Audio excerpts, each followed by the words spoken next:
சிலர் ஆசைக்கும் தேவைக்கும் வாழ்வுக்கும் வசதிக்கும் ஊரார் கால் பிடிப்பார். ஒரு மானம் இல்லை, அதில் ஈனம் இல்லை, அவர் எப்போதும் வால் பிடிப்பார். எதிர்காலம் வரும், என் கடமை வரும், இந்த கூட்டத்தின் ஆட்டத்தை ஒழிப்பேன்.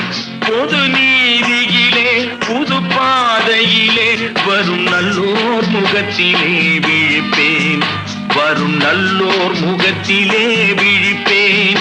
நான் ஆணையிட்டால் அது நடந்து விட்டால் இங்கு ஏழைகள் வேதனை படமாட்டார். உயிர் உள்ளவரை ஒரு துன்பமில்லை, அவர் கண்ணீர் கடலிலே விழமாட்டார். அவர் கண்ணீர் கடலிலே